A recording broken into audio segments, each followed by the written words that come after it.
Social media पर जैन समाज के सबसे लोकप्रिय जैन न्यूज चैनल महालक्ष्मी की ओर से आप सभी को द्वादशी का पावन दिन और सादर जय जयंत करते हैं। आज की शुरुआत घड़ी पूरे बजा रही है 8, देख लिया ना आपने। पर हाँ, आज 14 जुलाई, 5 जुलाई रात 10 बजे की घटना सबको मालूम होगी। क्रूरतम नृशंस हत्या। आज सुबह देखा है, एक पार्टी के नेता की हत्या होती है और कैसे मीडिया उछले जाता है। आज पूरा मीडिया रंग भरा है उसके अंदर, ट्वीट पर ट्वीट चल रहा है। पर 5 जुलाई की घटना पर किसी मीडिया को, किसी नेता को अभी तक नींद नहीं खुली है। कारण हमारी भी नींद शायद नहीं खुली है। कहते हैं ना, 5 को हुई, 9 को घटना खुलासा हुआ, 10, 11, 12, 13, 14 जैसे प्लेटफॉर्म से गाड़ी रफ्तार बढ़ती है ना, बस इसी तरह हमारी भी गाड़ी बढ़ रही है। अभी भी हमारे अंदर वह जज्बा नहीं आया कि बता सके समाज को, बता सके राजनीति को, बता सके किसी भी सत्ता के गलियारे को कि हमारे एक साधु की जो इतिहास में भी आज तक के आजाद भारत के इतिहास में इतनी नृशंस क्रूरतम हत्या नहीं हुई है। आज समाज ही नहीं बता पाया। इस बारे में अचानक बात हुई नवग्रह तीर्थ पर आचार्य श्री गुरधर्नंदी से, और उन्होंने जो बताया उसने तो सुनकर आंखें और फटी रह गई। यह हत्या हुई किसी साजिश के तहत, इसका बहुत गहरा असर से खुलासा होना बाकी है। चाहे सीबीआई करे, कोई करे, तत्काल जांच हो, और बुलडोजर क्यों नहीं चलता, आज बड़ी परेशानी यह भी हो रही है। कहीं कहीं तुरंत चलता है और कहीं आंख बंद की जाती है। पर हां, उन्होंने क्या बताया, मुझ पर भी इस समय टारगेट है। उन्होंने अपनी बात के रिकॉर्ड को सुनाने को मना कर दिया है। इसलिए नजारे उन्होंने जो बताई सचमुच सोचने वाली, हैरानगी की बात है कि उनको भी अब निशाने पर ले लिया है, क्योंकि वह इस बात की मांग कर रहे हैं। और साथ में आचार्य श्री विमल सागर जी सूरीश्वर जी को धमकियां मिल रही हैं। उनकी सिक्योरिटी तक हटा ली गई पिछले 15-20 दिन पहले ही। और पता है अब फिर वापस क्यों करी है?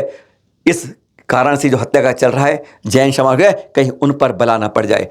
विश्वास नहीं होता। पहले सुनते हैं जरा आचार्य श्री गुरधर्नंदी जी ने हमसे क्या कहा। कल हमारे विनयांजलि सभा में जो विमल सागर सूर्य ना, विमल सागर सूर्य जो उत्तराखंड बोलते हैं, उनको धमकी आई, तुम अगर कुछ भी इसके विरोध में बोलोगे तो मैं छोड़ेंगे नहीं। बताओ। अच्छा। हाँ, आप वहाँ पहुँचना नहीं उस सभा में।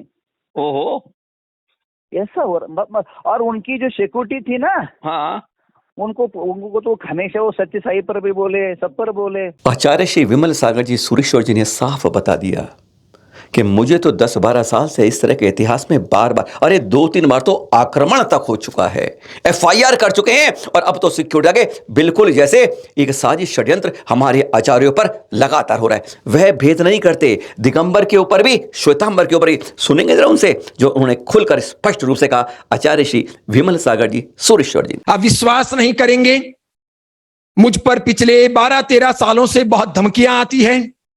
2-3 बार आक्रमण हुए हैं। मैं बाल बाल बचा हूं।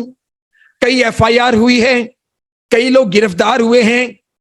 कई वर्षों से मुझे पुलिस सुरक्षा मिल रही है। इस बार यहां कर्नाटक आने के बाद पिछले 15-20 दिनों से चामराजपेट के इंस्पेक्टर ने, जो स्वयं मिर्जा है, उन्होंने पुलिस सुरक्षा हटा दी। उसके बाद में बहुत ज्यादा माथापच्ची करने के बाद, ऊपर तक पहुंच लगाने के बाद, सबसे चर्चा करने के बाद, अंततः उन्हें जब यह पता चला कि अब यह मामला उस हत्याकांड के बाद, यानी कि चिकोड़ी के हत्याकांड के बाद कहीं दूसरा रूप ना ले ले, इसलिए उन लोगों ने रातों रात पुलिस सुरक्षा दी। ये दृश्य आप देखते जा रहे हैं, ज्ञापन के दृश्य भी देखते जा रहे हैं। नाम नहीं बता रहे क्योंकि हमें इस तरह से 33 जगह से, पूरे देश से जगह जगह आंदोलन के हमें और ज्ञापन के जानकारियां मिली हैं अब तक। उनके कुछ दृश्य आपको दिखा रहे हैं, सबको नहीं दिखा पा रहे हैं, क्षमा चाहेंगे। पर हाँ, दिल्ली में कल शनिवार और सोमवार को इस तरह की 2 योजनाएं चल रही हैं।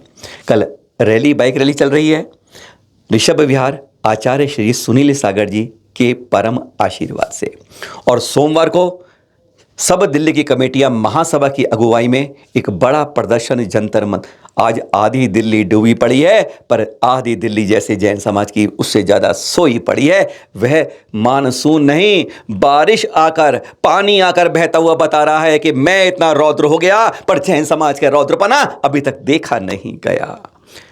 हमें आंदोलन करना है, रैली करनी है, पर नहीं झगड़ा करना, कहीं हिंसा नहीं करनी है, शांत रूप से अपनी आवाज़ ऊपर तक पहुंचानी है। हमें ना कांग्रेस करना है, ना भाजपा करना है, ना फलाना का राजनीति करनी है।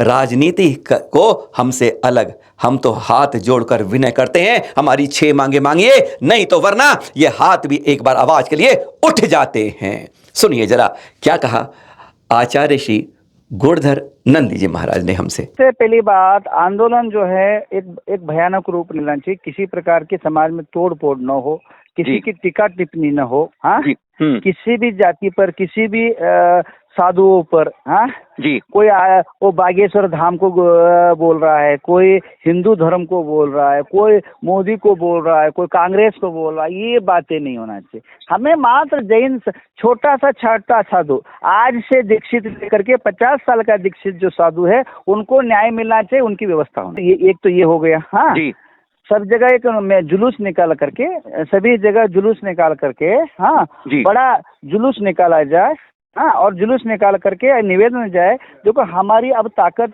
हिंदू से लड़ने की नहीं है ना। हिंदू साधु को अपने मिला करके हम गंगा में नदी मिल करके महासागर बनने का समय है। नृशंस हत्या, क्रूरतम हत्या का अध्याय बंद नहीं हुआ है। काली स्याही ने उस इतिहास को रंग दिया है। जब जब कोई इतिहास खोलकर देखेगा तो ये काला पन्ना साफ बताएगा कि जैनों के प्रति क्या हुआ था। प्रदर्शन देख रहे हैं आप, ज्ञापन देना देख रहे हैं आप, पर हमारे चल अचल तीर्थ असुरक्षित हैं। कभी ना कहीं विहार में कहीं ना कहीं दुर्घटना नाम पर एक साजिश रच दी जाती। बहुत कुछ होता है। क्या कहा इस बारे में आचार्य श्री विमल सागर जी सूरीश्वर जी ने, एक बार जरा वह सुनेंगे। जिन शासन की रक्षा हो, हमारे साधु भगवंतों की रक्षा हो, हमारे तीर्थों की रक्षा हो, स्पष्ट है काफी समय से कई मुनि महाराजों को सुन रहा हूं, सभी ये मान रहे हैं कि अपना समाज बटा है। दिगंबर समाज भी बटा है, श्वेतांबर समाज भी बटा है, दोनों एक दूसरे के आमने सामने भी हैं, दोनों भीतर से भी बटे हैं। इसीलिए इतने घिनौने हत्याकांड के बाद में भी न कर्नाटक जगह है, न पूरा भारतवर्ष जगह है। जैन समाज के लोग एक साथ में इकट्ठे नहीं हो रहे हैं, किसी को ज्यादा फर्क नहीं पड़ रहा है। कोई सोचते हैं वो दिगंबर साधु मरे हैं, श्वेतांबर नहीं थे। कोई सोचते हैं वो हमारे पंथ के नहीं, हमारे गुरु के नहीं, दूसरों के थे। कोई सोचते हैं वो मठ बना के रह रहे थे। मैं ये सोच रहा हूं, इस सोच ने हमको बहुत खतरनाक मोड़ पर ला दिया है। बहुत बट गए हम दिगंबर श्वेतांबर पंथवाद संतवाद के अंदर। आज साधु भी स्वीकार करते हैं कि हम एक दूसरे के अंदर, एक दूसरे की आज इतना ज्यादा खिंचाव हो गया है कि एक दूसरे की शक्ल नहीं देखना चाहते। रसोई में बंदर जो बर्तन है खड़खड़ाते जरूर हैं, पर जब तक थाली के अंदर रोटी गिलास चम्मच एक साथ तो थाली की शोभा नहीं बनती है। पर हम आज किस तरह से बिगड़ गए हैं, आज राजनीतिक मंच पे भी सब जानते हैं, हर कोई जानता है जितना ये बटा है उतना ही मजा है। आज हर कोई हम बटे का, जिसे कहते हैं ना, संतरे का जूस निकाल कर निचोड़ कर छोड़ देता है। हमें सोने की मुर्गी का अंडा देने वाला निकाल कर रख लेता है। आज हकीकत में यह हो रहा है। सुनेंगे जरा आचार्य श्री विमल सागर जी से खरी खरी। ये गीला गीला समेटने जैसा नहीं है, इसके आगे परिणाम और खतरनाक आएंगे। साधु भगवंतों से ये भी कहना चाहूंगा कि अपने दिलो दिमाग से श्वेतांबर दिगंबर साधु अलग अलग हैं, ये बातें निकालने की कोशिश करो। मुझे आज के लिए कई श्वेतांबरों ने कहा था कि अपने को कुछ उनके कार्यक्रम में जाने की आवश्यकता नहीं है। मैंने कहा क्यों? तो कि अपने आपसी विवाद भी बहुत है, हमें जाकर के क्या करना है। मैंने ये सोचा, साधु दिगंबर हो या श्वेतांबर हो, स्थानकवासी हो या तेरापंथी हो, चाहे कोई छोटा सा मंदिर टूटे, स्थानक टूटे, किसी भी आरिका जी पर भी कोई तकलीफ आए या कोई जैन समाज के एक नागरिक पर भी कोई तकलीफ आए, तो उसके लिए, उसकी रक्षा के लिए, जिन शासन को बचाने के लिए, हमारे संगठन के लिए हमको कहीं ना कहीं समझौते करने पड़ेंगे। श्वेतांबर दिगंबरों के बीच के इस विवाद ने समाज को इतना मिटा दिया है, इतना बटा दिया है कि आज कोई एक दूसरे के साथ में बैठने या सुनने को तैयार नहीं है। और मानकर चलिए, मत्स्य गलागल न्याय का सिद्धांत लागू होता है। पूरी भारत की राजनीति, भारत के सभी राजनेता, सभी प्रशासनिक अधिकारी और भारत का पूरा मीडिया ये जानता है कि जैन बटे हुए हैं। बटे हुओं का लाभ उठाया जा सकता है, उन्हें दबाया जा सकता है, उनका शोषण किया जा सकता है, उनसे काम निकलवाए जा सकते हैं और उनके आधार पर हम कुछ भी कर सकते हैं। आज सबसे अधिक अगर डरी हुई कोई कौम हो जो गीला समेटती हो, गम खा लेती हो, ना समझती हो, अपना जज्बा खड़ा ना करती हो, अपने माद्य के लिए तैयार ना होती हो, अपने आत्मगौरव की भी जिसको चिंता ना हो, एक साधु इस प्रकार कट जाए, इस कदर उसके टुकड़े टुकड़े कर दिए जाएं और तब भी किसी का दिल ना दहले, इसका मतलब मुझे लगता है हम कितने कमजोर लोग हैं, कितना हमने अपने आप को शिथिल बना दिया है। विचार कीजिए आप, मैं तो ये मानता हूं कि पिछले लगभग 40 सालों से मैं अलग अलग प्रकार के हत्याकांड हो, फांसी हो, नाना प्रकार के, चाहे वो आत्महत्याओं के प्रसंग हो या मारपीट के प्रसंग हो या आगजनी के प्रसंग हो, सुनता आया हूं, देखता आया हूं, पढ़ता आया हूं। मुझे नहीं लगता कि पिछले 40-50 सालों में भी या आधुनिक भारत के इतिहास में इतना घृणित, इतना खतरनाक, इतना क्रूरतम कृत्य किसी ने किया होगा। अहिंसक साधु की हत्या कर दी, करंट लगा लगा करके उसको तड़फाया। क्या उसके मन में रहा होगा? द्वेष हो तो कितना हो, इस द्वेष की शिक्षा कहां से मिल रही? क्यों उन लोगों के मन में ऐसा आ गया कि इस कदर साधु को मारा? और कर्नाटक की पुलिस ने पहले पैसों का मामला बीच में लाया। साधु पैसों का व्यवहार करते नहीं, श्वेतांबरों के दिगंबरों किसी साधु के पास पैसे होते नहीं। पैसों का व्यवहार ट्रस्ट करता है, संघ करता है, समाज करता है। अगर साधु के कहने से किसी को दिलाए भी थे तो साधु को इतना कहने का हक है कि मैंने तुम पर यकीन करके दिलवाए थे, तुम वापस लौटवा दो। इसका मतलब यह नहीं होता कि किसी साधु को काट दे। पुलिस ने यह कहानी घर करके समग्र जैन साधु समाज का अपमान किया है। पुलिस ने यह कहानी बना करके बात को रफा दफा करने की या कमजोर करने की कोशिश की है। 4 दिन 5 दिन तक उनका शव नहीं मिला, उनके बॉडी पार्ट्स नहीं मिले। ये तो गुणधरानंद जी महाराज ने कमर कसी, मन में नक्की कर लिया कि मैं अनशन पर बैठूंगा, इसका फैसला होना चाहिए।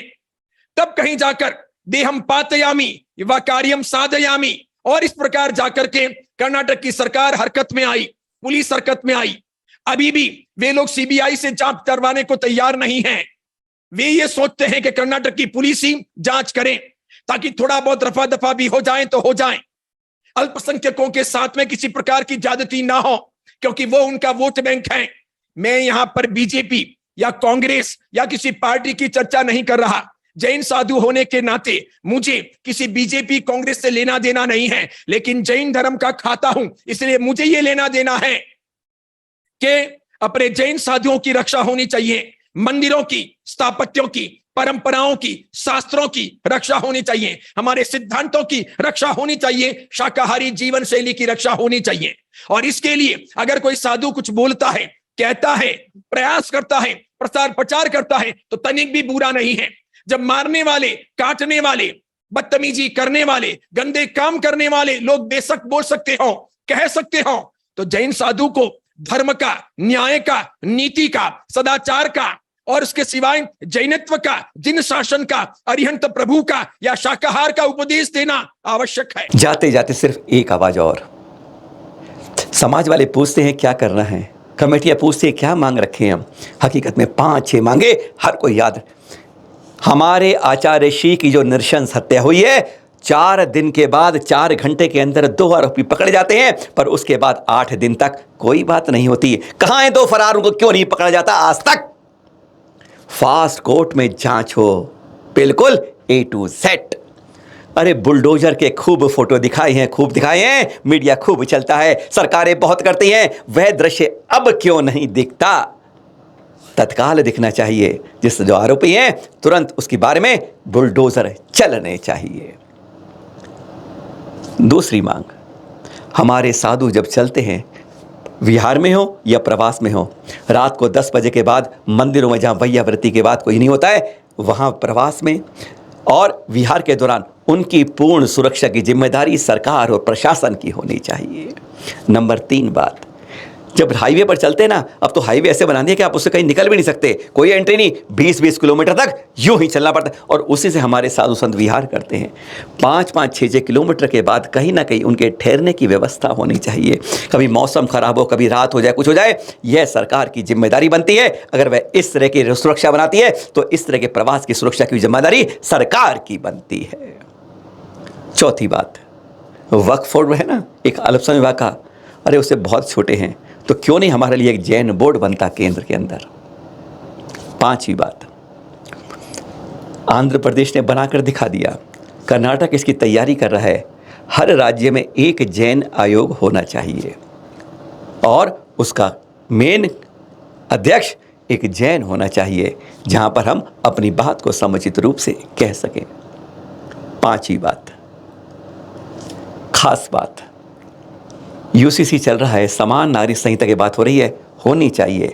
जैन समाज भी इसके लिए पूरी तरह से तैयार है, सरकार के साथ है, पर उसके अंदर हमारे साधुओं के स्वतंत्र विहार पर रोक नहीं होनी चाहिए। संथारा, संलेखना, पिच्छी आदि के बारे में कोई इस तरह का विवाद रूप बात आगे नहीं आनी चाहिए। इस बात का ध्यान रखना होगा। उनकी चर्या के ऊपर कोई उंगली उठानी नहीं चाहिए। जो हमारी साधु चर्या आगम के अनुसार है, उस पर कोई भी बात इस यूसीसी में नहीं आना चाहिए। यही कहते हैं आचार्य श्री सुनील सागर जी मुनिराज, जिनका इस समय वर्षा योग चल रहा है ऋषभ विहार में। आवाज उठाइए, इस आंदोलन को और जागृत कीजिए। सादर जय जिनेंद्र।